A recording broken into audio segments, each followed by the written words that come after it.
The chamber of the Galactic Council shone like a mirror, tall glass walls catching starlight and breaking it into thin silver lines that crawled across the floor like quiet rivers. In the center stood a ring table where leaders of 100 species gathered, their robes rustling, their eyes bright with pride. A young clerk named Rel was checking the translation screens when the first joke started. "Humanity," a minister said with a lazy smile. "A bedtime story to scare hatchlings," laughter rose. Graceful and smooth, it moved around the table like a wave. Rel forced a smile, but his fingers hesitated on the keys. He had seen something in the archives during the night shift. A tag that should not exist. He told himself he was tired. He told himself he was wrong. The High Speaker lifted a jeweled hand, and the chamber quieted. "Let us waste no time on myths," she said. "We will vote on the border tax." An elder councillor with scarred frills leaned forward. "With respect," he said, "I advise caution when we speak of old legends. Come." "Elder Drahan," a governor replied, "you fought in 20 wars. Do not tell me a ghost frightened you." "Ghosts do not frighten me," Drahan answered. "But patterns do." Rel's screen pulsed. A soft amber glow that meant a background task had finished. He glanced down. His query from the night returned a result. He had searched for the word tucked at the back of every storybook. A word that should have been dead. Deathworlders, he swallowed. On the screen was an old file with many locks. It showed rows of burned worlds. It showed angles of space where signals died. It showed, in a quiet line, a phrase that made the clerk's hands turn cold. "If found, do not speak," Rel looked up. The council had moved on to trade charts, voices calm and sharp. Somewhere inside the walls, tiny motors hummed. Somewhere in the deep metal bones of the station. "Someone else listened, Clark," Dran said. Turning his heavy eyes toward Rel, "You are pale." The room's attention slid to the corner where Rel stood.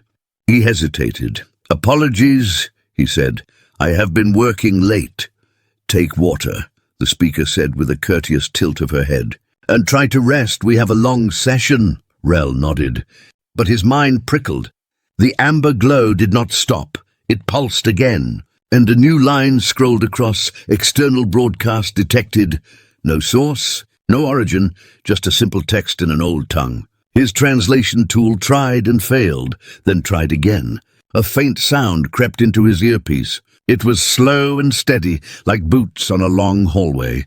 "Speaker," Rel said before he could stop himself. "We have a signal." "From where?" the governor asked. "Which frontier?" "No frontier," Rel said. "It is everywhere." That ended the laughter. Even the proud ones leaned in. Drahan lifted his head like a hunter who heard grass bend. "Play it," he said. The sound filled the chamber. It was a low note first, then a voice like iron on ice. The language was not in their main lexicon, but the station's old libraries stirred. Layers of dusty code woke up. Words formed. "We are awake," the voice said. The chamber froze. "Repeat," the speaker said. Rel pressed the key. The words came again. "We are awake," a delegate with polished horns scoffed. "Any pirate can mimic an ancient tongue." A nervous captain at the room's edge shook his head. "This is not a pirate band," he said. "The carrier wave is older than our exchange beacons." "How old?" Dran asked.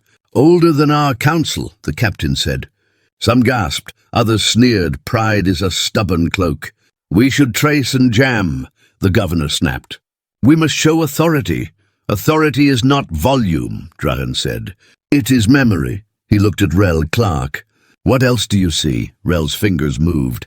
He dug into the raw feed. The carrier wave ran like a spine through hidden bands. It did not come from one point. It bled in from many dark corners. He found small spikes that matched forgotten war beacons. He found old warnings that had been filed, sealed and forgotten. "There are markers," he said. "It is like someone wrote their name in dust. And now the dust is moving." "Poetry," someone snorted. "We govern with numbers, not fear." Drahan's voice turned soft. "I lost a moon to numbers once," he said. "The chart was neat. The truth was not." The speaker raised her hand. "Enough," she said.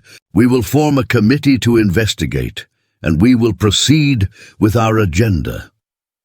The lights dimmed for the afternoon cycle. The stars beyond the glass seemed to blink. A courier burst through the quiet doors, panting.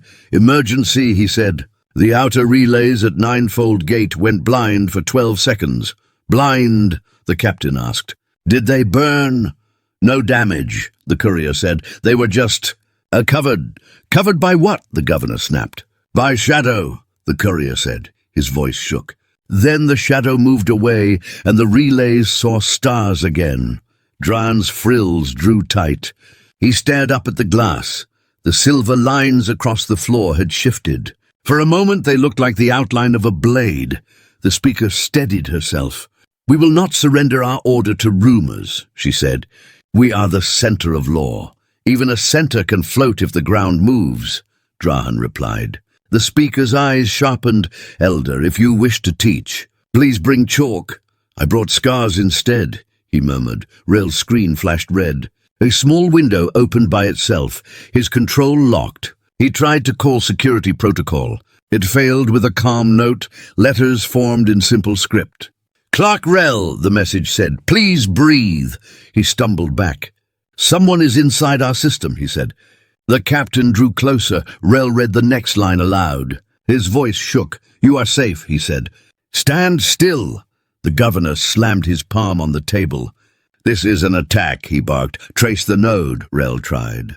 The node moved like a fish in deep water. It was everywhere and nowhere. The music of the carrier wave hummed in the air vents. It made the glass tremble like a held breath. The voice returned, softer now. "We are awake," it said, "and we remember." "Remember what?" Drahan asked quietly. The answer came as images on the walls. The chamber glass turned dark and showed a slow river of ships moving past dead suns. Hulls burned black, engines cold, insignias long erased by time. But each ship carried a stripe of white near the bow, a simple band that cut the dark like a promise. "This is trickery," the governor hissed. "Old warfare and light theater." "If it is theater, the play is long," Drahan said. Rel leaned forward. He felt a strange calm. It came from the message, like a hand on his shoulder. "Why me?" he whispered. The text answered on his screen. "Because you looked." The speaker pressed her signet to the table. "Council," she said, "we will not bend."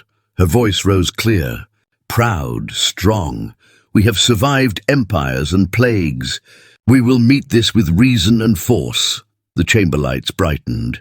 The stars sharpened, and for a heartbeat everyone breathed easier. Then the stars went out, not dim, not clouded, out, as if someone had cupped a hand over the sky. A low hum rolled through the bones of the station. Door sealed, air stilled, every screen turned to a single line. Rel read it without translation. "Because the meaning needed no help outside," it said. "Look outside." The glass cleared, the stars returned. But between the council and the cold night hung a shape that blocked a piece of forever. It had no angles the mind wanted to hold. It moved like something big, trying not to scare a fragile room. Across its hull, a pale band traced. Clean and plain, the elder Drahan whispered. "Deathworlders." The governor swallowed and said nothing. "Pride is a poor anchor in deep water." The voice spoke one last time. Not loud, not cruel, simply present. "We are awake," it said. "We are not your enemy if you keep the peace." The shape drifted. It did not fire, it did not boast, it waited. The speaker's eyes trembled. Then steadied, she lowered her hand. "Council," she said. "We will adjourn and reconvene with clear minds." She looked at Rel, then at Drahan, then at the shape that wore the night like a cloak. "Let the record show," she said. "The myth spoke to us. And we listened." The chamber exhaled as one, somewhere in the deep metal. That old carrier wave faded like a heartbeat after a long run. Rel stood still, breathing. He felt very small and also very alive. The laughter did not return. Not that day, not in that room, in the corridor. The courier wiped his eyes and said to no one. They were never gone. Drahan placed a heavy hand on Rel's shoulder and nodded once. "The wise do not shout," he said. "They arrive." Outside, the shape turned. Stars slid around it like water around a stone. Then, without a sound, it sank back into the darkness. and the council was left with silence that felt like a promise rather than a threat. The council chamber did not feel the same after the shadow left. The laughter was gone, replaced with silence that clung to the walls like smoke. Delegates shuffled papers and pretended to talk of taxes. But every eye slid toward the glass, where stars had gone dark only moments before. Elder Drahan sat with his hands folded, his frills trembling. "They are awake," he whispered to himself. Clark Rel kept staring at his screen, afraid the message would return, afraid it would not. The speaker tried to regain order. "We must treat this as an illusion," she declared. "Ships cannot appear from nowhere. Myths cannot send signals. Our duty is to the present, not to shadows." A governor with heavy scales nodded eagerly. "Yes, let us return to business." But their voices shook, and their eyes betrayed them. Rel leaned closer to Dran, whispering, "Elder, the file said do not speak. Why would such a warning exist if this was only a story?" Drahan's deep eyes held sorrow. "Because some truths are heavier than wars, boy. The wise bury them, hoping they stay asleep." Before Rel could answer, the chamber doors burst open. A scout commander strode in, armor scorched, voice ragged. "Council, forgive the interruption, but something has appeared near the frontier outpost of Vera 9. The hall stiffened. "What appeared?" the speaker demanded. "Ships," the commander said. "Not alien, not of any registry we know, silent, massive. They moved past our patrol without firing. The patrol is gone." Gasps filled the chamber. Some accused him of lying, others of madness. The commander slammed his fist against the table. "My crew is dead, Council." "Do not mock me," the speaker frowned. "If this is true, why do we have no sensor logs?" Rel hesitated, then spoke. "Because I saw it. They blank out the stars. The sensors see nothing when they pass." Drahan's voice carried weight. "Shadows, not absence. Shadows that walk," the governor with scales hissed. "Then let us send the fleets, all of them. Burn these ghosts before panic spreads." Drahan's hand struck the table. "Fool, do not swing a blade at a mountain." The speaker's patience snapped. "Enough, Elder, you breed fear, and fear weakens law."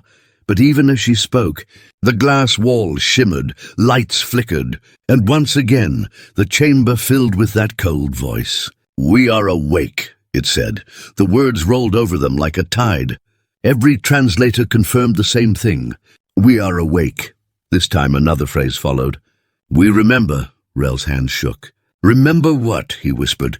The lights dimmed again this time. The glass showed images, broken alien fleets scattered like bones, planets scarred by fire, black ships drifting through smoke. A hush swept over the chamber. The speaker trembled but lifted her chin. "Tricks," she insisted. "Old tricks from old wars?" Dran shook his head. "Not tricks, warnings." The commander fell to his knees. "I saw them, Council. They did not fire, they only watched, and when I blinked, my crew was gone." "Gone?" Rel asked. "Dead." The commander's eyes filled with tears. "No, gone, as if erased." The council dissolved into chaos. Voices rising in panic. Some called for war, others for surrender. Drahan leaned toward Rel and whispered, "Boy, myths are not born from nothing. Something once made the galaxy whisper their name, and now they return." Rel's screen flickered again. Another message scrolled. "Do not fear. Observe." Rel read it aloud, trembling. "They are speaking to us." The speaker glared. "They are invading us, not speaking." Drahan stood slowly, his shadow long under the silver light. "Perhaps they test us to see if we are still children, still laughing at fire while standing in the smoke." Suddenly, alarms wailed across the station. The chamber shook as if something vast brushed against it. Delegates screamed, but the glass wall cleared once more. Outside, not one but many shapes filled the void. Long, scarred hulls slid from the darkness. Engines glowed faint red, like embers refusing to die. Every ship bore the pale stripe. Every ship carried silence heavier than war. The voice returned deeper this time. "You laughed at our name, you called us myth. But we remember every war, every wound, every silence you tried to bury." The speaker tried to answer, her words breaking. We seek peace." The voice paused, then replied, "Then hold it. The ships did not fire. They did not move closer. They only hung there like judgment. Silent and patient, Drahan closed his eyes. "The deathworlders," he said. "They do not beg. They do not boast. They arrive, and they wait," Rel whispered. "What do we do?" Drahan opened his eyes, dark with memory. "We learn," and so the chamber sat in silence, not laughing, not mocking. The stars were hidden, the myths were real, and the galaxy trembled not from war, but from the weight of being watched. The Armada had not attacked, but its silence said everything. The galaxy was no longer alone in its council of power.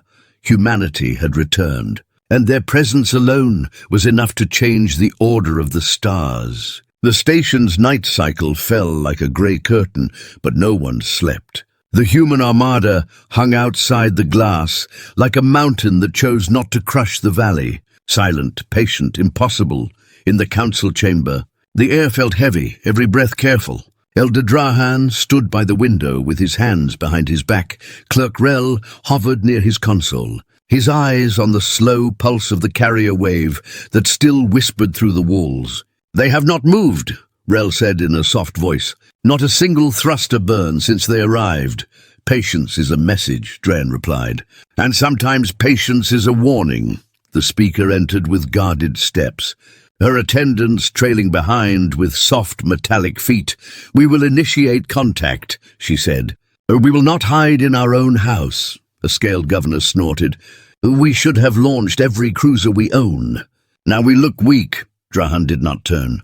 "You look alive," he said. "Oh, consider it a victory." A tone bloomed from Rel's console. It was not the harsh cry of an alarm. It was a calm chime, like a door gently asking to be opened. "They sent something," Rel said, hands trembling though his voice tried to stand straight. Letters formed on his screen, plain, direct. "We speak when invited," Rel read. The speaker glanced at the governor, then at Drahan, then nodded. "Invite them," she said. "Open a channel." Rel swallowed and touched the key that felt heavier than any key should feel. "This is the Galactic Council," he said. "You are seen, you are heard. State your terms." For a moment nothing answered. Then the chamber filled with that same iron and ice voice, steady, level, carrying no pride and no fear. "We will not harm you," it said. "We will not rule you. We will test you." The word test crawled across the room and made every back straighten. "What test?" the governor demanded. "What nonsense?" Drahan lifted a hand to quiet him. "Listen before you argue," he said. The voice continued. "One of your worlds is in danger. Its people call for help. You have ignored them for trade and pride." The speaker stiffened. "Which world?" The answer came as a small star map that painted itself across the glass. A blue point blinked. Rel frowned. "Yara Prime," he whispered. "A border colony, mining and farms. We delayed a patrol to save fuel." The governor's eyes narrowed. "The pirates will not dare strike with this fleet above our heads," the voice replied at once. As if it heard the thought, the pirates already struck, the chamber flooded with reports within seconds. Rel's console shook with data, panicked short-range signals from Yara Prime, blinking like fireflies. "Shields down, power grid hit." "Evacuation in progress," Rel read, his voice breaking. "They are herding civilians into the rail yards." The speaker leaned forward, her color fading. "How did we miss this?" she whispered. The voice did not rise, did not scold. It simply spoke. "You built a council of markets and mirrors. Now choose. Send your fleets there and fight, or stand aside and let us protect them." The governor slammed his palm on the table. "We do not bow," he hissed. "We will go, and we will show these deathworlders our law." Drahan's gaze cut through him. "Your law has drifted," he said. "Bring it back by saving lives, not by flexing metal." The speaker closed her eyes for the length of a heartbeat, and then opened them with quiet steel. "Rel, signal our nearest task group. Order a burn to Yara Prime at top speed," she said. "No speeches, no banners, just rescue." Rel sent the command, his fingers certain. The voice from the Armada paused, then said, "Accepted." A transport cradle disengaged from the largest human ship. It was not a weapon, it was a corridor of light, a bridge written across space. It arced past the station like a ribbon, then vanished into jump. "They are moving too," Rel said. The commander from earlier, the one with scorched armor, sprinted into the chamber with a new team at his back. "I want to board that corridor," he said. "Let me see how they work."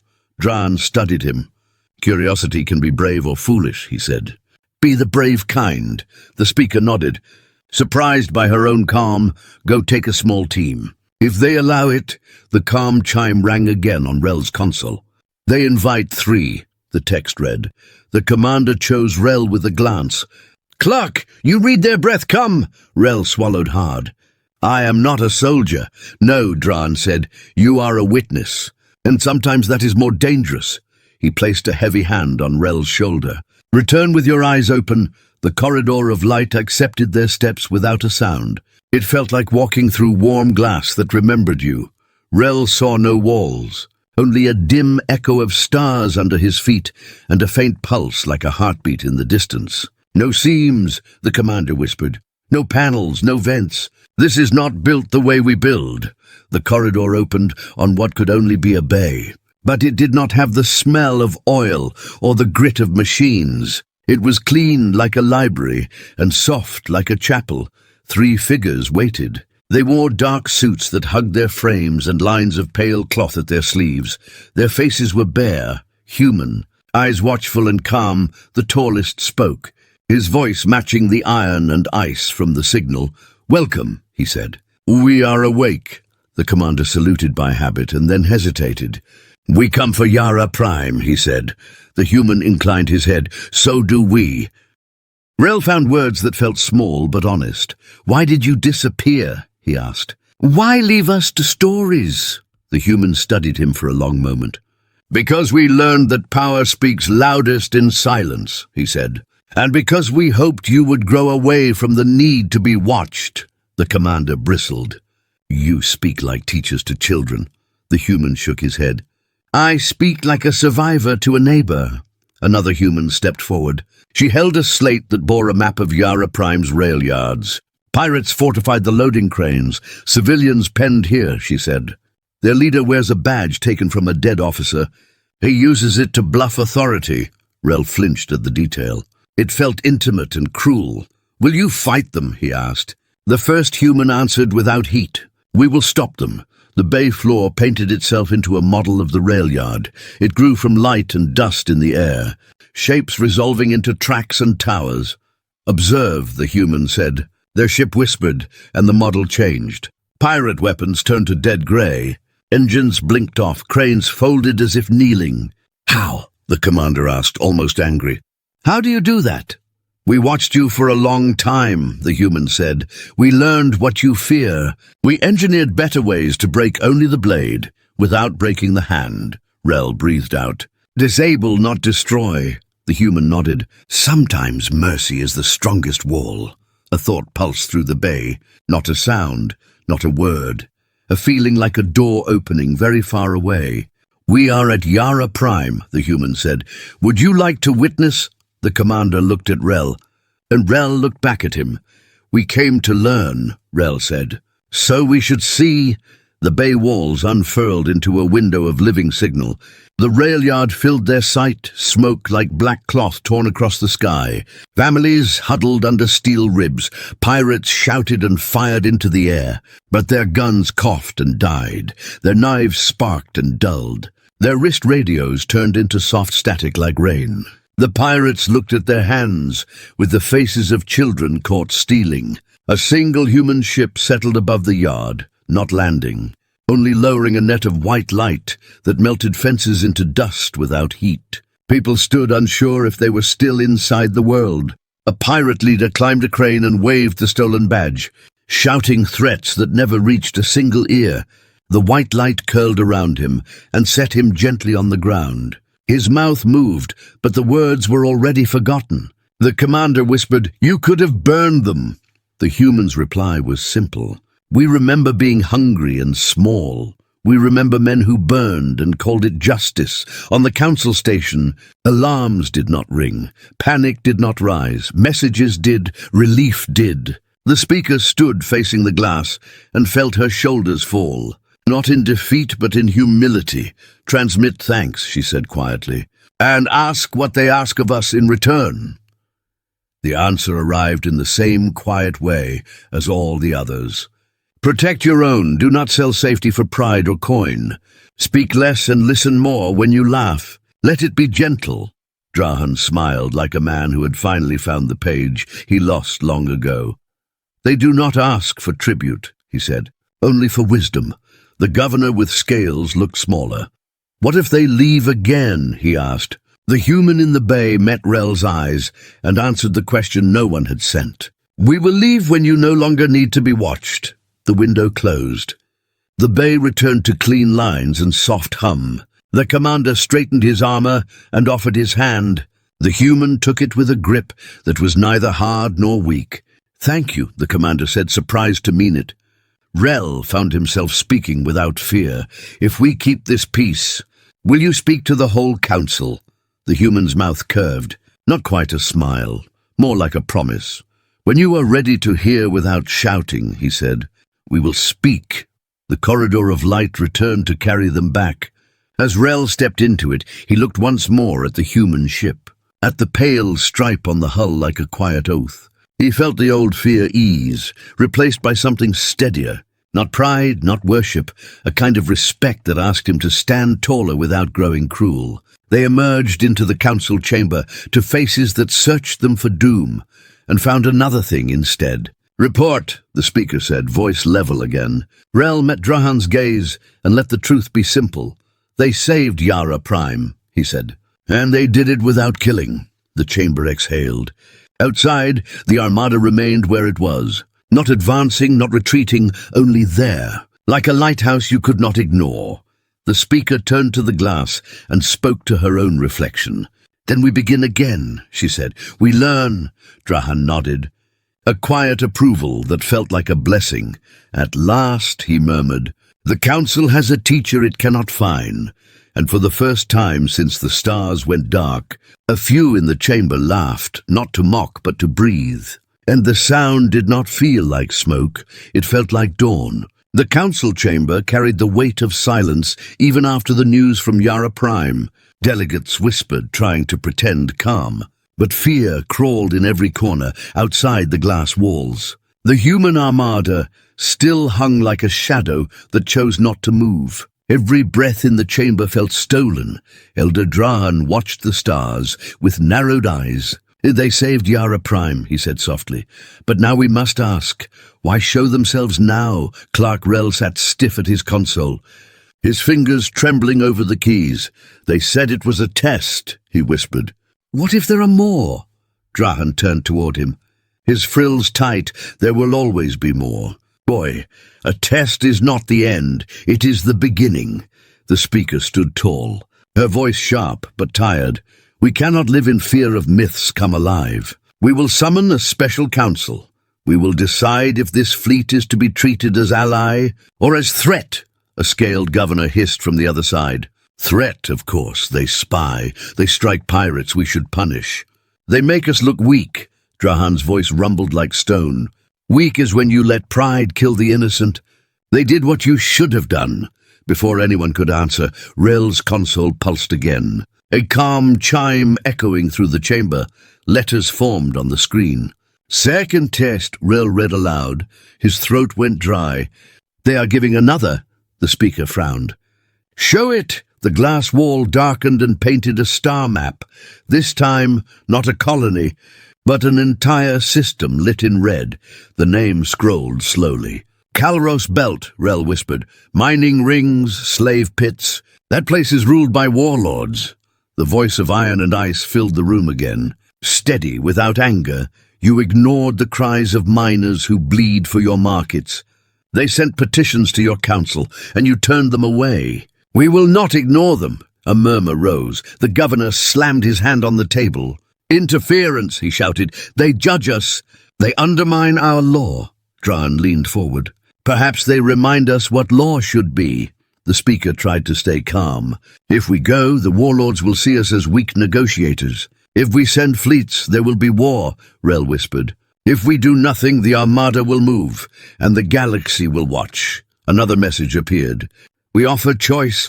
Send your fleets to free them, or we will."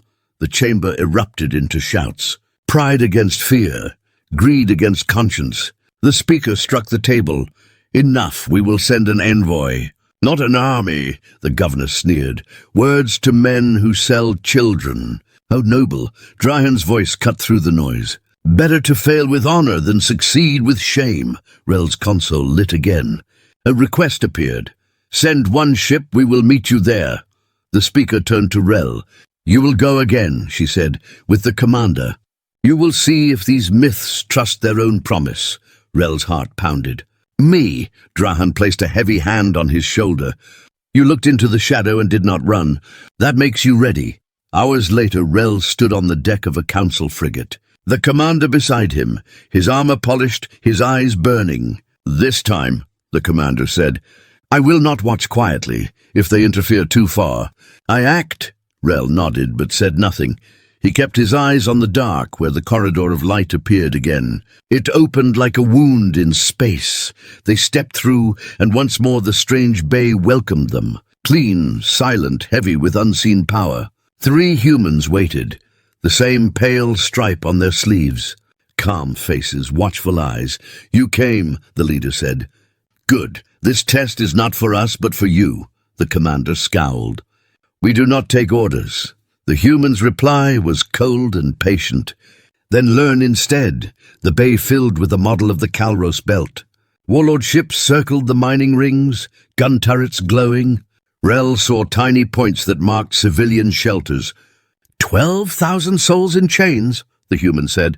"Your law left them there," the commander snapped. "We cannot intervene in every pit.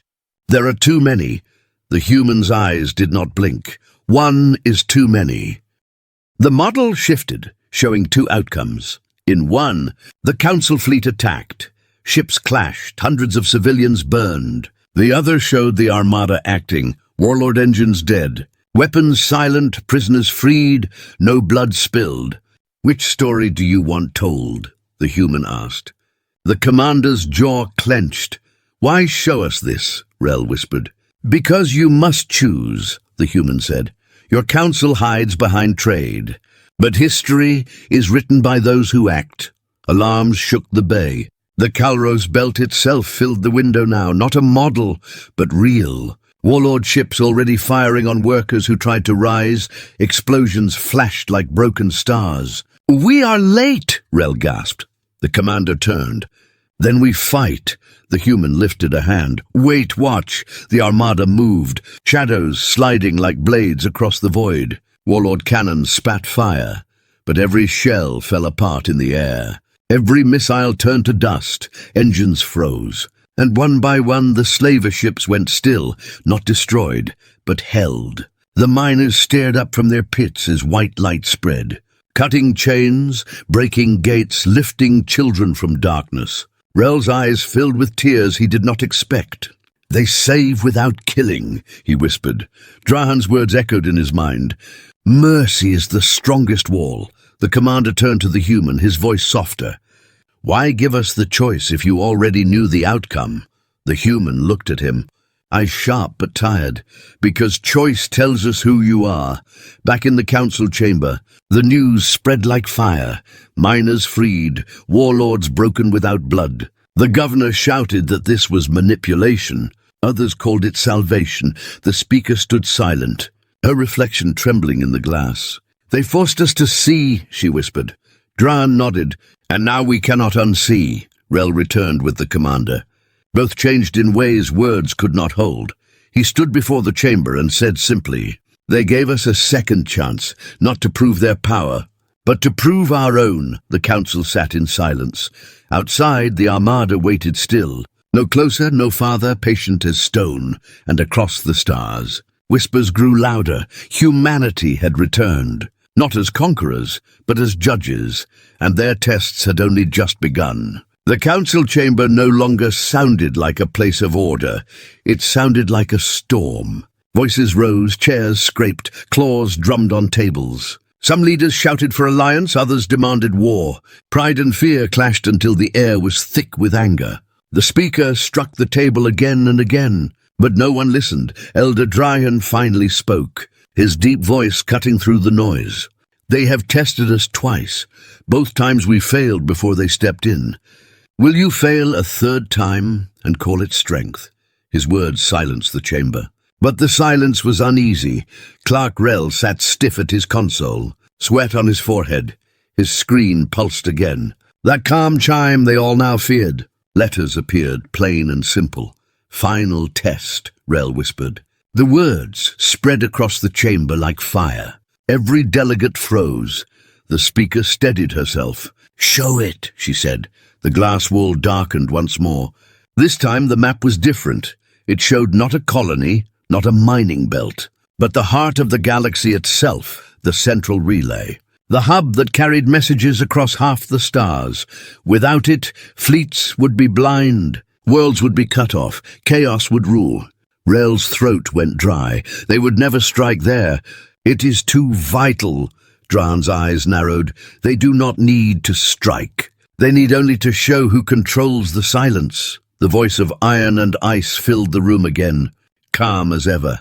Your relay has been compromised. A faction inside your council sold its keys. Soon your own fleets will tear each other apart. We will stop it if you fail. This is your test." Gasps filled the chamber. The speaker slammed her hand on the table. "Impossible!" she shouted. No one would dare, but even as she spoke, Rel's console lit with coded transmissions. Fleets moving toward each other under false orders.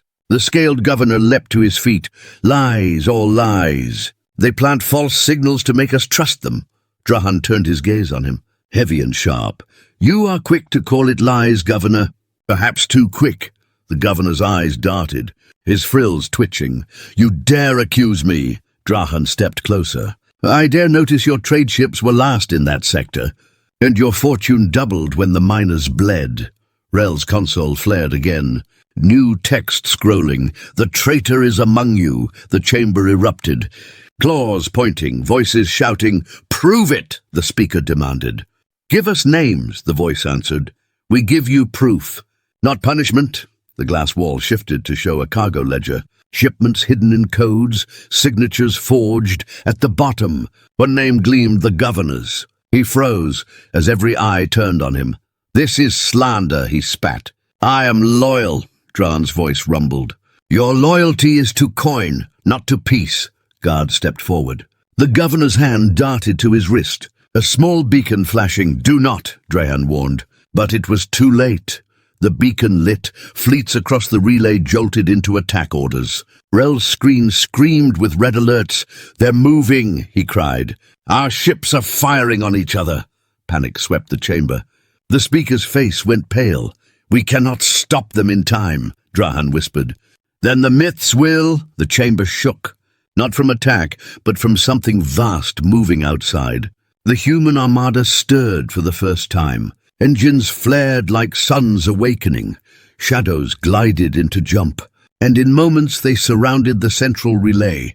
Rel's screen filled with impossible streams of data. Human ships sending commands in codes older than the Council itself. Fleet cannons froze mid-fire. Missiles turned to dust before they left their tubes. Captains shouted orders that no system obeyed. The humans had silenced war itself. In the chamber, the governor tried to flee, but Drahan caught his arm. "The shadows test us not with fire, but with truth," he said. The governor sagged, his pride broken. "They will never let us rule again," he muttered. Drahan's reply was cold. "Perhaps they will teach us how." The glass wall cleared, showing the relay once more. Fleets that had been seconds from slaughter now drifted silent. Captains stared at dead screens, their weapons useless, their ships intact. The voice filled the chamber again. "You failed to guard your own heart. You failed to guard your own law, but we will not destroy you. We only remind you." The speaker stood tall, though her hands shook. "What do you want of us?" she asked. The answer came soft and simple. "Grow." Rel whispered the word. "Grow," as if it was heavier than any fleet. Drahan closed his eyes. "They do not ask for gold. They do not ask for land. They ask us to become more than what we are." The armada outside settled again, their engines dimming, their shadows folding back into patience. The fleets near the relay drifted, intact but humbled. The traitor governor was dragged away, his voice lost in the chamber's heavy silence. The speaker looked at Rel, her eyes softer than before. "Record this," she said. "Every word, every action. Let no one laugh at myths again." Rel nodded, his hands steady now. Dryan placed a hand on his shoulder. "Do you see, boy," he said, "a myth that saves is stronger than a law that fails." Outside, the human armada waited once more, silent, unmoving, not conquerors, not saviors but watchers, and across the galaxy. Whispers spread like fire through dry grass. Humanity had returned, and their silence was louder than any war. The council chamber felt like a held breath after the relay crisis ended. Outside the glass walls, the human armada waited again, silent and steady, like mountains floating in night. Elder Dryan stood with his hands behind his back and watched the pale stripe on the nearest hull. Gluck Rel sat at his console and kept staring at the calm pulse in the system. A pulse that felt like a heartbeat the station had borrowed from someone stronger. The speaker entered with a guard on each side, her voice quiet but firm. "We cannot end this story with fear," she said. "We will ask them why they vanished, and why they return now." The scaled seats that had shouted for war stayed empty, their owners ashamed or removed after the traitor's fall. Drahan nodded once. "Truth is heavier than steel," he said. "But it carries farther." Rel swallowed and opened a channel. His words tried to be brave. "This is the council," he said. "We request open talk. We want to understand." For a moment nothing answered. Then that voice of iron and ice filled the room, calm and clear. "We hear you," it said. "We will explain." The glass wall turned dark and then bright, and a single human figure appeared in perfect scale. Not a hologram with sparks and noise, but a window to a room on their ship. The man wore a dark suit with a pale stripe, his eyes steady, his face kind without being soft. "I speak for the Armada," he said. "I am a captain, but not your ruler." The speaker lifted her chin. "Why did you leave?" she asked. "For centuries you were only a legend." The captain did not look away. "We did not leave," he said. "We were broken." A low murmur rippled through the chamber. Drahan's frills drew tight. "Broken by what?" he asked. The captain's gaze turned to the stars beyond the glass. "By ourselves," he said. "In old wars we grew strong and angry. We called our rage a shield. We won battles and lost wisdom. Then a storm came. Not an enemy fleet, not a plague. A storm inside our minds. Whole worlds shook with noise and light because we forgot how to stop. We had power without patience. We almost burned ourselves out of the sky." Rel felt a chill. "So you hid?" he asked. The captain nodded. "We hid from our pride," he said. "We built this armada as a wall against our own hands. We swore we would not speak to the galaxy again until we could save without killing, until we could lead without ruling, until our silence could be stronger than our guns." The chamber listened, the weight of those words pressing like deep water. The speaker's voice softened. "And now?" she asked. "Why now?" The captain lifted a small device. It was a dull metal ring that looked simple and old. "Because the storm changed," he said. "We learned to listen. We repaired the damage inside us. We built a code. We wrote a promise to ourselves. We call it the vow of quiet strength." Drahan's eyes warmed. "The vow," he said. "Say it." The captain nodded. "Protect life first. Break the blade, not the hand. Speak last. Act only when silence fails. Leave when we are no longer needed." He let the words hang like lanterns in a dark hall. Rel's fingers shook less. He felt the shape of the promise, and it felt clean. The speaker took a slow breath. "If this is true," she said, "why test us with fear?" The captain's answer was gentle. "Because fear reveals the cracks where pride hides," he said. "We saw 3 cracks. You forgot your poor. You sold your law. You trusted noise more than need. We did not punish you. We held a mirror. The council did not argue. They had no ground to stand on except truth." A door at the side slid open, and the arrested governor was led past the chamber, with guards at his elbows. He did not shout now, he only looked tired. Drahan watched him pass, and then turned back to the window. "You forced our fleets to stop," he said. "That is power. The captain met his stare. "It is also restraint," he said. "You live because we chose not to win." A new voice spoke from the far benches. It was the scarred scout commander, his armor scraped and honest. "If a darker power rises, will you fight?" he asked. The captain's eyes dimmed. "We do not seek war," he said, "but we will not let slaughter walk." He touched the dull ring again. "We have one more truth," he said. "The reason we could hear your cries from so far." The window widened. Not a room now, but a view. It showed a web of faint lines that ran through space, like threads of light hidden under black cloth. "These are quiet roads," the captain said. "Paths we built long ago and sealed when we broke. They do not cut space. They calm it, they carry no blast, only balance. When someone calls for help with true need, the roads sing. We heard Yara Prime, we heard the miners. We heard the relay because your own heart beat wrong." The chamber sat very still. "The idea felt simple and huge," Rel whispered. "Quiet roads," and felt the words settle inside him like tools he could someday hold. The speaker's voice gained strength. "You have given us your reasons," she said. "Let us give you our promise in return." She looked at Drahan. And the elder nodded. "Speak," he said. The speaker lifted her hands, not high, not proud, but steady. "We will rebuild law the right way," she said. "We will free the pits, guard the relay, and protect the small first. We will build a watch that listens before it orders. We will make mistakes, but we will not sell our soul again." The captain listened and did not smile, but something in his face eased. "That is enough for now," he said. "Promises are heavy. Carry them with both hands." He paused and then added, "There is a choice to make today. It will show the truth of your new path." The glass drew a map again. "A ring of stations on the rim. A plague ship drifts here," he said. "Its crew is alive, frightened, and your border guards plan to blow it apart to keep the disease away. If you do, the wind will carry spores to 5 worlds. If you wait, people will die aboard. Choose with care." The chamber tensed. Rel felt the old panic rise and tried to steady it with the vow's words. Drahan spoke first. "We quarantine, we rescue, we do not burn." The commander nodded hard.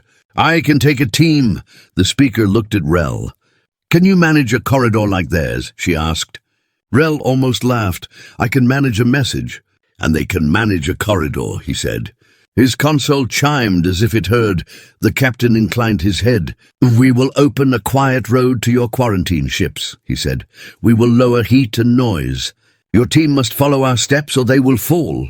The plan unfolded in simple strokes. White light cradled the plague ship without breaking its skin. Filters hummed like low rain. The commander moved through mist with healers at his back. Masks sealed, hands gentle, no weapons, only courage and clear rules.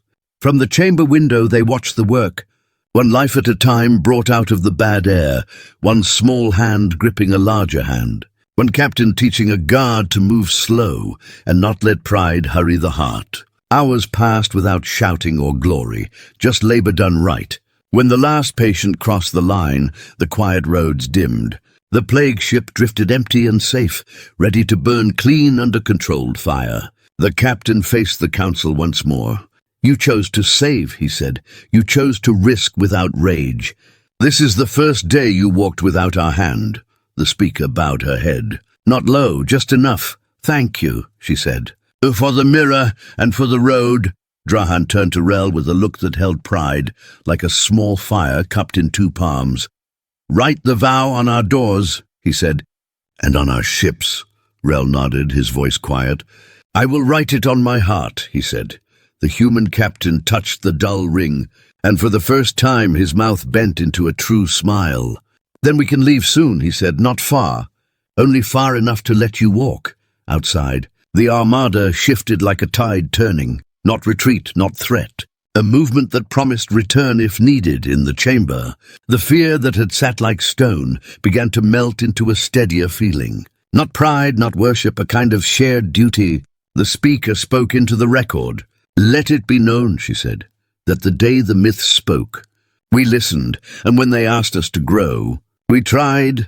The lights warmed, the glass brightened, and somewhere deep in the station the old carrier wave faded to a soft echo. Not gone, only no longer needed to hold the room together. Outside, the Armada dimmed to shadows on calm water, and the Council at last took its first quiet step without them.